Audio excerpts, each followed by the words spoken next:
मुंबईची मुंबई म्हणून ओळख टिकवण्यासाठी ज्या व्यक्तींनी आपल्या पदरचा पैसा खर्च करून सुद्धा योगदान दिलं, अशा व्यक्तींमध्ये जगन्नाथ शंकरशेठ मुरकुटे उर्फ नाना शंकरशेठ यांचं नाव प्रथम क्रमांकावर आहे। पण या मुंबईच्या आद्य शिल्पकारासाठी आज खुद्द मुंबई महापालिकेकडेच वेळ नाही आहे।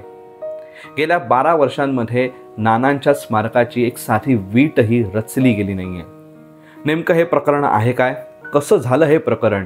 आणि नानांचं मुंबईच्या उभारणीमध्ये नेमकं योगदान काय आहे, याचीच चर्चा आजच्या व्हिडिओमध्ये। नमस्कार, मी हर्षद वैद्य हिंदुस्तान पोस्टमध्ये आपल्या सर्वांचं स्वागत करतो। पहिले बघू या स्मारकाचं नेमकं प्रकरण आहे काय। वडाळे येथे 1584 मीटरचा भूखंड महापालिकेने नाना शंकरशेठ यांच्या स्मारकासाठी राखीव ठेवला आहे। यासाठी 1,86,00,000 रुपये इतकी रक्कम सुद्धा महापालिकेने निश्चित केली होती। पण 2014 साली पालिकेने स्वतःचाच निर्णय बदलला आणि हा भूखंड 1 रुपया इतक्या नाममात्र दराने देण्याचा निर्णय घेतला। पण त्यानंतर 2014 नंतर या स्मारकाबद्दल कुठलीच कार्यवाही न झाल्यामुळे या स्मारकाच्या विश्वस्त न्यासाने तत्कालीन एकनाथ शिंदे सरकारकडे धाव घेतली। सरकारकडे या स्मारकाबद्दल पाठपुरावा केला। शेवटी सरकारने त्या तत्कालीन मुंबई शहर जिल्ह्याचे पालकमंत्री दीपक केसरकर यांनी या प्रकरणी लक्ष घातलं आणि मुंबई महापालिकेने ह्या स्मारकासाठी 35 कोटी रुपयांचा निधी द्यावा असा आदेश काढला। हा आदेश निघाल्यानंतर ऑक्टोबर 2024 मध्ये या स्मारकाची पायाभरणी पण झाली, याच्याबद्दलचं भूमिपूजन सुद्धा झालं। पण आता जून उजाडलाय तरी या स्मारकासाठी एक साधी वीटही रचली गेलेली नाही। या स्मारकासाठी 6 मजली इमारत उभारण्याचं निश्चित सुद्धा झालं होतं, पण त्यानंतर आज पुढे काय झालंय तर काहीही नाही। सांगितलं असं जात आहे की आता मुंबई महापालिकेने ह्याच्यामध्ये आता वेगळाच खेळ सुरू केलाय। पहिले जे 2 मजले आहेत तेच फक्त स्मारकासाठी ठेवून उरलेले बाकी सगळे मजले स्वतःकडेच ठेवण्याचा मुंबई महापालिकेचा डाव आहे असं सांगितलं जात आहे।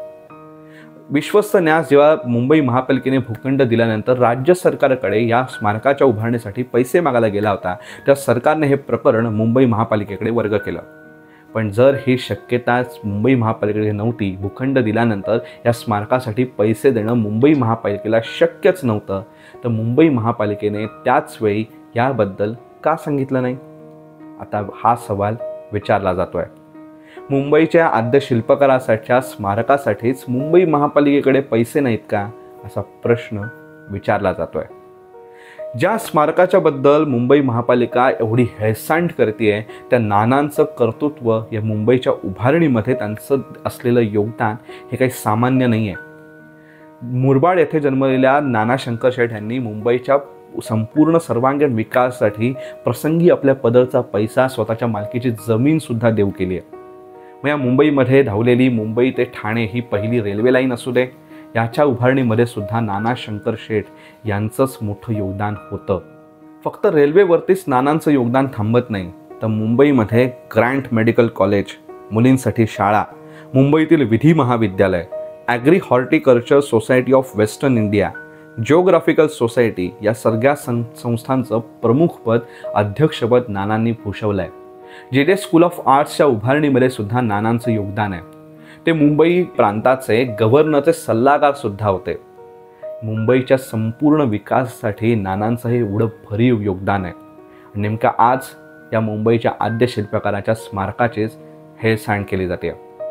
यानंतर एक प्रश्न उठतो की राजकारण्यांच्या स्मारकासाठी राजकारणी हमरीतुमरीवर येत असतात, पण मुंबईच्या आद्य शिल्पकारासाठी कोणाकडेही वेळ नाही आहे। सगळे राजकारणी मूग गिळून गप्प बसलेत। आता ह्या स्मारकाची हेळसांड कधी थांबणार आणि हा प्रश्न कधी मार्गी लागणार आणि मुंबईच्या या शिल्पकाराचं स्मारक कधी उभं राहणार हे आता काळच ठरवेल। हा व्हिडिओ तुम्हाला कसा वाटला, ही माहिती तुम्हाला कशी वाटली हे कमेंट बॉक्समध्ये आम्हाला नक्की सांगा। आणि असेच माहितीपूर्ण व्हिडिओज बघण्यासाठी हिंदुस्तान पोस्टच्या यूट्यूब चॅनलला सबस्क्राईब करा आणि फेसबुक पेजला लाईक फॉलो करायला विसरू नका। धन्यवाद।